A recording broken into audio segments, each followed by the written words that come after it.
삶의 길을 걷다 보면 어느새 머리에는 흰서리가 앉고 몸은 예전 같지 않음을 깨닫게 됩니다.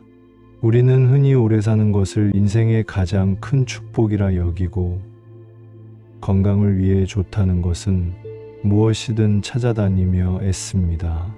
하지만 문득 이런 질문이 떠오를 때가 있습니다. 단순히 오래 사는 것이 축복일까? 몸은 병들고 마음은 괴로운 채로 긴 세월을 보내는 것이 과연 행복한 삶일까요?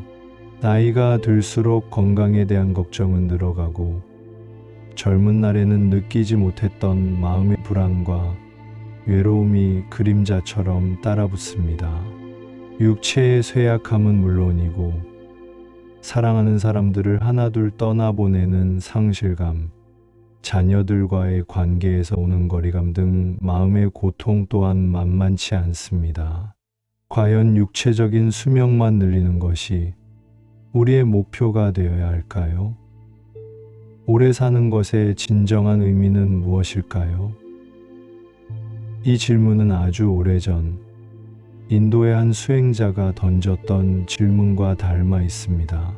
삶의 고통과 괴로움의 원인을 탐구하며 깨달음을 얻은 분, 바로 부처님입니다. 부처님은 단순히 오래 사는 것이 아니라 몸과 마음이 모두 건강한 삶을 살아가는 지혜를 가르쳐 주셨습니다. 그분은 긴 세월을 평온하게 살아가는 비결이 우리가 생각하는 것처럼 특별하고 거창한 것에 있지 않다고 말씀하셨습니다. 오히려 그 비밀은 아주 단순하고 소박한 것들에 숨겨져 있다고 하셨습니다. 오늘 우리는 그분이 전해주신 깊은 지혜 속에서 오래 사는 것의 진정한 의미를 찾아보려 합니다. 오래 사는 비밀에 대한 부처님의 첫 번째 가르침은 바로 우리가 가진 모든 욕심을 비우는 삶에서 시작된다는 것입니다. 부처님은 인간의 끝없는 욕망이 바로 모든 괴로움의 뿌리라고 가르치셨습니다. 이 욕심은 단순히 돈이나 재물에 대한 욕망만을 의미하지 않습니다. 더 많이 갖고 싶고, 더 높이 올라가고 싶고, 심지어는 더 오래 살고 싶다는 욕망까지도 포함합니다. 우리는 끊임없이 더 나은 것을 원하며 그 욕심을 채우기 위해 몸과 마음을 혹사시킵니다. 젊은 날에는 성공과 명예를 위해 앞만 보고 달렸고, 나이가 들어서는 건강과 젊음을 유지하기 위해 불안한 마음으로 살아갑니다.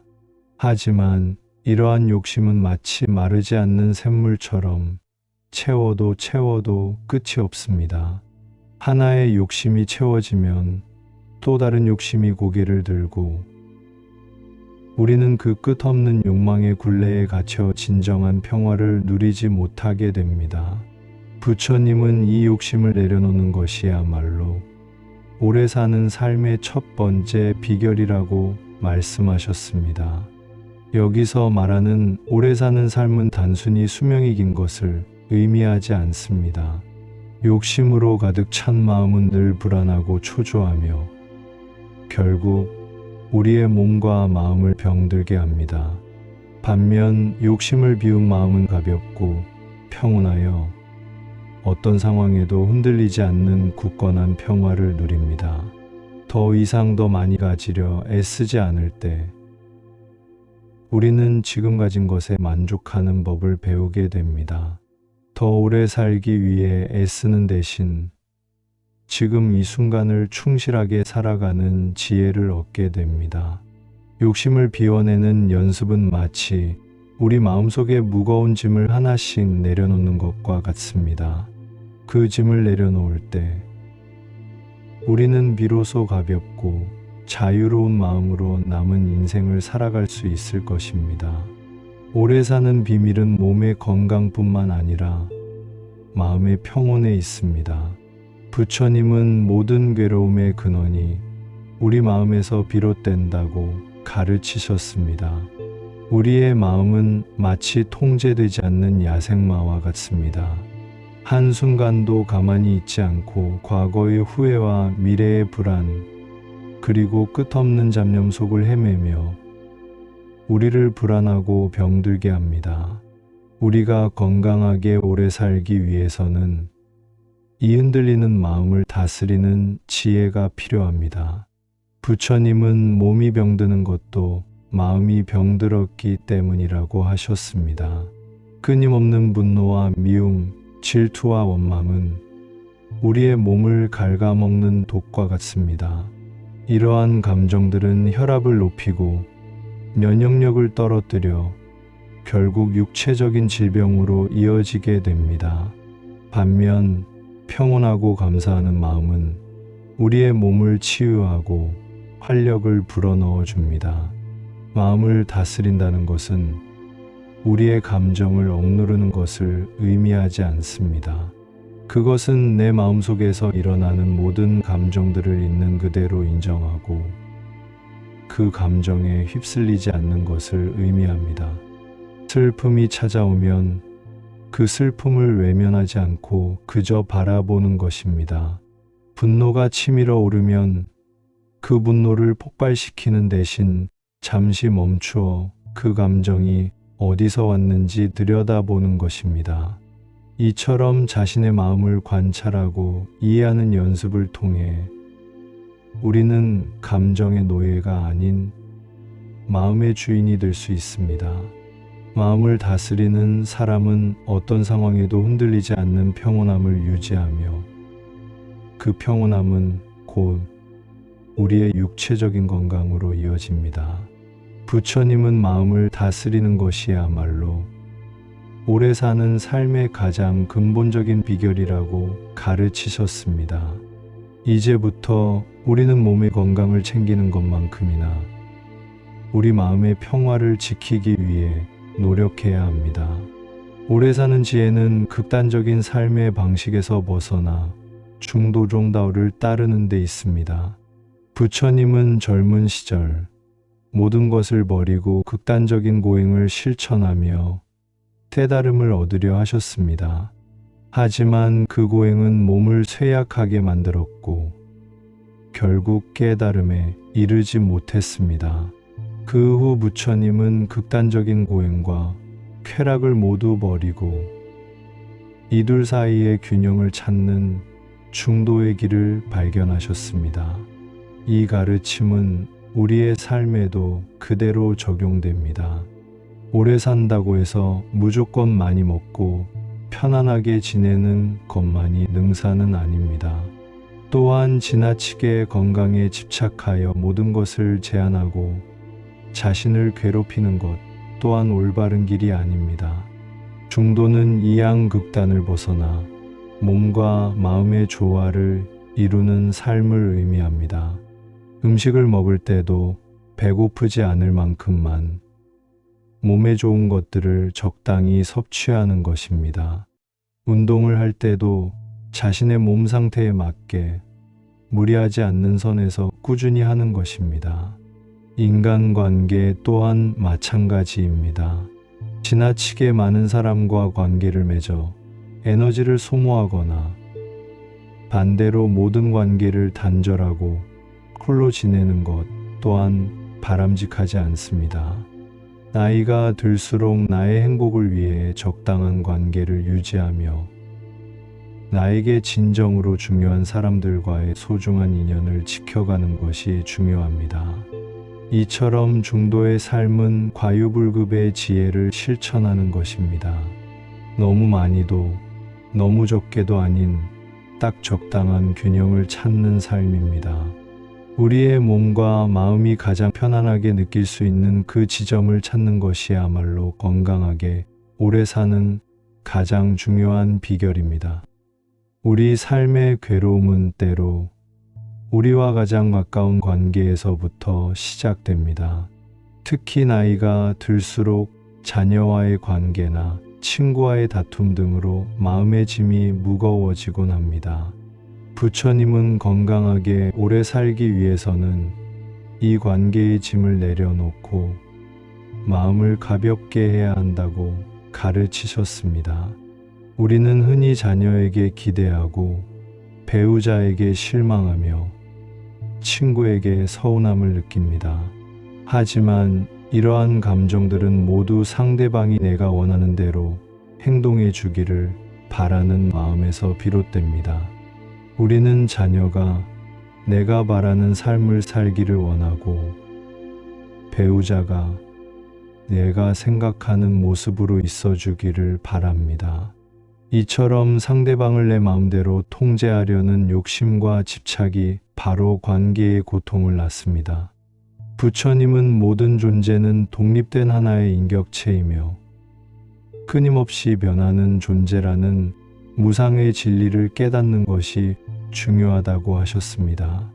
상대방을 있는 그대로 받아들이지 못하고 내가 만든 이상적인 틀 안에 가두려 할 때 우리는 관계의 고통을 겪게 됩니다. 그렇다면 이러한 괴로움에서 벗어나는 방법은 무엇일까요? 바로 용서와 내려놓음입니다.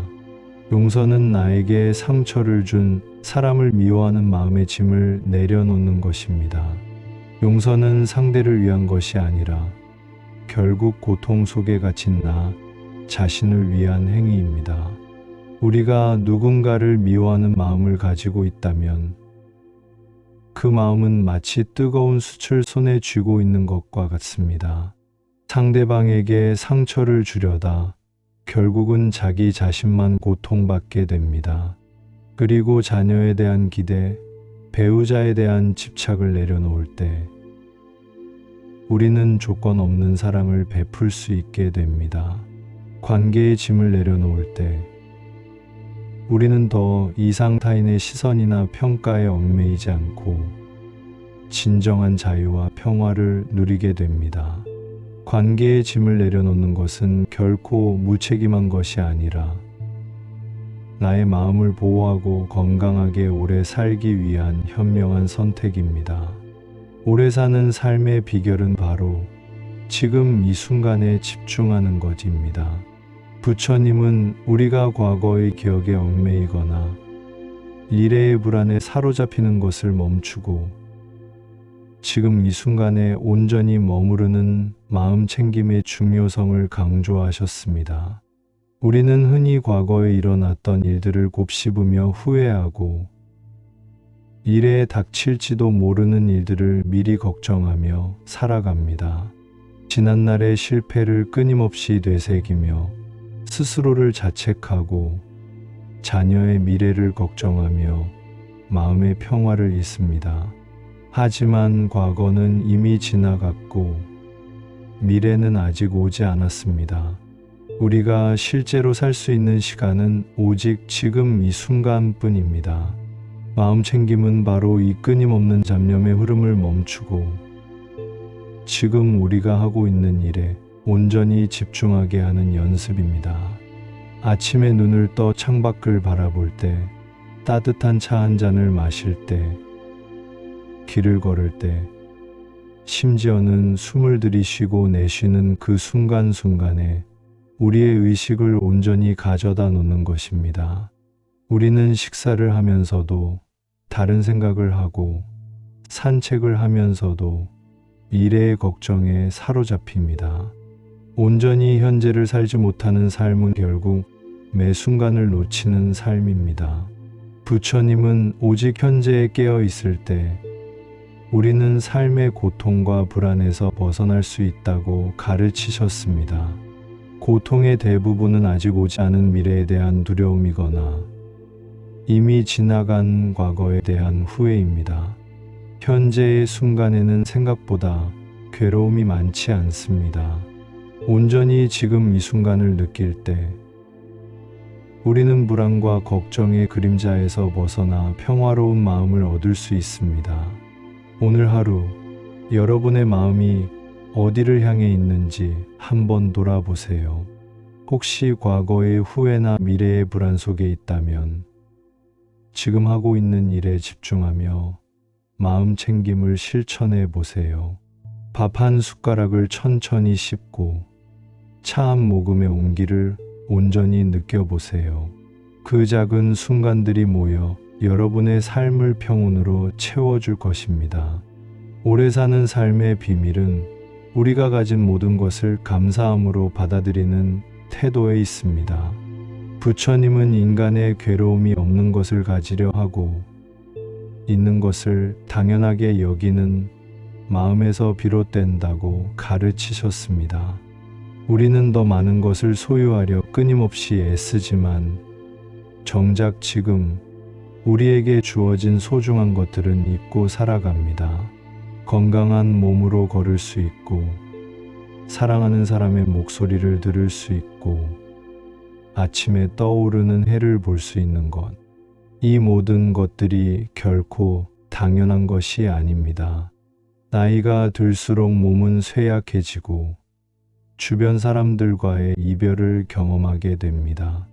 이러한 상실의 순간에 우리는 비로소 우리가 당연하게 여겼던 것들이 얼마나 소중했는지를 깨닫게 됩니다. 부처님은 이러한 괴로움에서 벗어나기 위해 감사의 마음을 가지라고 하셨습니다. 지금 나에게 주어진 모든 것에 감사하는 마음을 가질 때 우리의 삶은 더 이상 부족함으로 가득 찬 곳이 아니라 풍요로움으로 가득 찬 곳이 됩니다. 감사하는 마음은 우리 마음을 평화롭게 하고 삶에 대한 만족감을 높여줍니다. 그리고 그 만족감은 우리가 긍정적인 마음으로 삶을 살아가게 하는 힘이 되어줍니다. 건강하게 오래 사는 사람들의 공통점은 바로 이 감사하는 마음입니다. 그들은 자신의 삶에 대해 끊임없이 불평하기보다는 자신에게 주어진 모든 것에 감사하며 살아갑니다. 아침에 눈을 뜨는 것부터 따뜻한 햇살을 느끼는 것, 가족의 안부를 묻는 것까지 모든 순간에 감사하는 마음을 가질 때 우리의 삶은 그 자체로 축복이 됩니다. 감사하는 마음은 우리의 정신적, 육체적 건강을 지켜주는 가장 강력한 약입니다. 오래 사는 삶의 비밀은 더 많이 가지는 것이 아니라 오히려 비움의 미학을 깨닫는 데 있습니다. 부처님은 삶의 모든 고통이 소유와 소유하려는 마음에서 비롯된다고 가르치셨습니다. 우리는 재물, 명예, 심지어 내 몸과 내가 가진 관계까지도 영원히 내 것이라 착각하고 움켜쥐려 하기 때문에 괴로운 것입니다. 진정한 자유와 행복은 더 많이 소유하는 데 있지 않고 모든 것을 내려놓는 데 있습니다. 내려놓는다는 것은 모든 것을 포기하거나 무책임해지는 것을 의미하지 않습니다. 그것은 소유에 대한 집착에서 벗어나 지금 내가 가진 모든 것들이 잠시 내게 맡겨진 것임을 깨닫는 것입니다. 우리는 이 세상에 올 때 아무것도 가져오지 않았고 떠날 때 또한 아무것도 가져갈 수 없습니다. 이 진실을 마음 깊이 받아들일 때 우리는 비로소 소유의 굴레에서 벗어나 자유로워질 수 있습니다. 나이가 들면서 우리는 많은 것을 잃어갑니다. 젊음, 건강, 그리고 주변 사람들을 떠나보내기도 합니다. 이 상실감은 우리에게 깊은 괴로움을 안겨주지만 동시에 삶의 본질을 깨닫게 하는 소중한 기회가 되기도 합니다. 모든 것을 비워내는 연습은 바로 이러한 상실의 순간을 지혜롭게 받아들이는 것입니다. 우리의 몸이 예전 같지 않다면 그 현실을 인정하고 받아들이며 지금의 몸이 가진 소중함을 발견하는 것입니다. 사랑하는 사람을 떠나보냈다면 그 사람과의 소중한 추억을 간직하되 그 상실의 고통에 갇히지 않고 남아있는 이들과의 관계를 더 소중히 여기는 것입니다. 이처럼 모든 것을 비워내는 연습을 통해 우리는 우리 마음을 짓누르던 무거운 짐들을 하나씩 벗어던질 수 있습니다. 비워낼수록 가벼워지는 마음처럼 우리는 내려놓을수록 더 큰 평화와 자유를 얻게 됩니다. 비워내는 것은 결코 포기가 아니라 비로소 진정한 삶을 시작하는 용기 있는 선택입니다. 오래 사는 것의 진정한 의미는 단순히 수명이 긴 것을 넘어 베푸는 삶을 통해 완성됩니다. 부처님은 이기적인 마음과 자기 자신만을 생각하는 삶은 결국 우리 마음을 고립시키고 병들게 한다고 가르치셨습니다. 반면 타인을 위하고 베푸는 삶은 우리의 마음을 넓히고 삶의 진정한 의미와 활력을 불어넣어 줍니다. 나이가 들면서 우리는 때로 세상으로부터 소외되거나 더 이상 쓸모없는 존재라는 느낌을 받기도 합니다. 하지만 부처님은 모든 생명은 서로 연결되어 있으며 서로에게 의지하며 살아간다는 것을 깨닫는 것이 중요하다고 하셨습니다. 우리가 가진 작은 것들이라도 나누고 베풀 때 우리는 더 이상 외로운 존재가 아니라 세상과 연결된 소중한 존재라는 것을 깨닫게 됩니다. 그것은 꼭 물질적인 것을 나누는 것을 의미하지 않습니다. 따뜻한 말 한마디, 진심 어린 미소, 도움이 필요한 누군가에게 내어주는 작은 손길도 충분합니다. 나이가 들수록 우리는 삶의 경험이라는 귀한 지혜를 얻게 됩니다. 그 지혜를 젊은 세대와 나누는 것 또한 큰 베풀미 될 수 있습니다. 부처님은 베푸는 마음이 우리 마음을 평화롭게 하고 삶에 대한 감사함을 깊게 해준다고 하셨습니다. 우리는 무언가를 베풀 때 그 이상의 기쁨과 만족감을 얻게 됩니다. 이처럼 베푸는 삶은 우리의 영혼을 풍요롭게 하고 삶의 마지막 순간까지 활력을 잃지 않게 하는 힘이 됩니다. 오래 산다는 것은 단순히 긴 세월을 보내는 것이 아니라 그 세월 동안 내가 가진 것을 세상과 나누고 타인의 삶에 긍정적인 영향을 주는 것입니다. 이 지혜를 깨달을 때 우리는 남은 인생을 더 의미 있고 행복하게 살아갈 수 있을 것입니다. 인생은 왜 이토록 괴로움이 따르는가 하는 질문에 대한 부처님의 가르침은 우리에게 아주 명확한 답을 주었습니다. 삶의 괴로움은 외부의 사건이나 환경 때문이 아니라 우리 마음속의 갈망과 무지, 그리고 집착에서 비롯된다는 것입니다. 우리는 영원하지 않은 것을 영원할 것이라 믿고 잡을 수 없는 것을 움켜쥐려 하기 때문에 고통을 겪습니다. 하지만 부처님은 이 괴로움에서 벗어날 수 있는 길 또한 우리에게 보여주셨습니다. 모든 것이 변한다는 무상의 진리를 받아들이고 현재에 집중하는 마음 챙김을 실천하며 초유에 대한 집착을 내려놓는 지혜를 배우는 것입니다. 그리고 그 모든 지혜를 삶 속에서 꾸준히 실천하는 것이 바로 팔정도의 길입니다. 인생의 마지막 여정에서 우리를 괴롭히는 것들은 더 이상 외부의 문제가 아닐 것입니다. 그것은 모두 우리 마음의 그림자이며 이제는 그 그림자를 바라보고 스스로 빛을 비출 때입니다. 부처님의 말씀처럼 우리는 삶의 고통을 무작정 피하려 하기보다는 그것을 직시하고 그 안에서 지혜를 찾아야 합니다. 괴로움은 우리를 성장시키는 스승이 될 수 있으며 그 고통의 과정을 통해 우리는 더 깊은 평화에 다가설 수 있습니다. 이제 우리 인생의 마지막 길을 걷고 있는 여러분, 더 이상 삶의 괴로움에 흔들리지 마십시오. 우리 마음의 주인이 되어 모든 것을 내려놓고 온전히 지금 이 순간을 살아가십시오. 그렇게 하루하루를 채워나갈 때 우리는 괴로움을 친구 삼아 진정한 평화와 함께 남은 삶을 아름답게 마무리할 수 있을 것입니다.